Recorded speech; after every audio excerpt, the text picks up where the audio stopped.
It's Halloween tomorrow, and I was tasked this morning to go and find patterns and carve a few pumpkins to put outside for the kids. I'm not a great artist, and with only normal kitchen knives, you'd think that a 5-year-old carved what I'm capable of doing with my hands. I've got an amazing laser machine, the WeCreat Vision Pro, and this thing can cut way better than I can, so this year we're having laser pumpkins. Since my pumpkins are small and I want full face design, I'm cutting them from the back, which will also give me a stable base to lay them on for lasering. I plan to put them back together with skewers, so let's see how this goes. I start by emptying them, and I sure plan to keep the seeds, bake them and eat them as is tradition for Halloween. To place the pumpkin, I remove the grid, not by lack of space but to not get it all dirty. I place it on the left here, and I plan to do them one by one as I don't know exactly the settings I plan to use, but else they would both fit in there right now. Using WeCreat software is as easy as ever. Just drop the image in, select cut, and for now I'm trying with 3 passes at 100% power, with a speed of about 5 mm per second to let it go through all that wet pumpkin. The smell is pretty bad, but not as strong as I expected. It smells like when I engraved leather patches.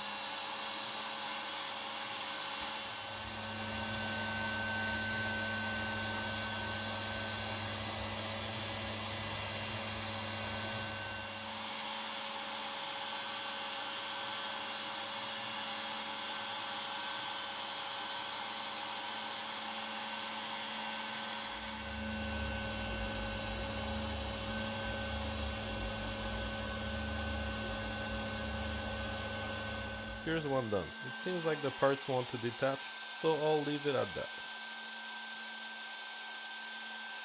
Right away, no time to lose, I'm doing the second pumpkin, but I'll do a different design, more of a classic.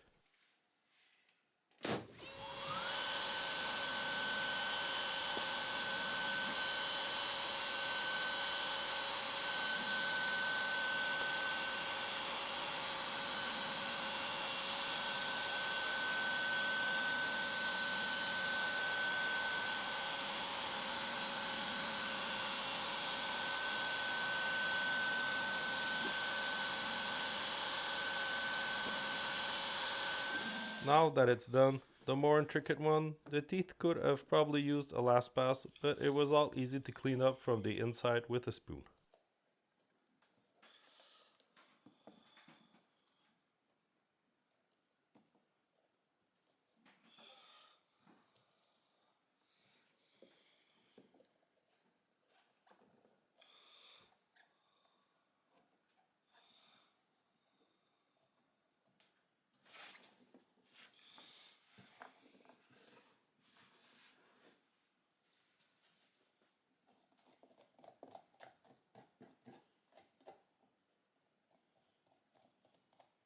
Now to close that back up, I'm using wooden skewers at an angle so it enters the pumpkin flesh. I send them in and then cut them with a wire cutter. I don't know why we don't always do it this way. I think it looks way cooler with the back open instead of the tops. All done. Mission successful. I managed to get the pumpkins done without using actual technique of a non-artistic woodworker with a dull kitchen knife. Thanks for watching. Please like and subscribe. It really helps. And have a fun and safe Halloween. And see you next time.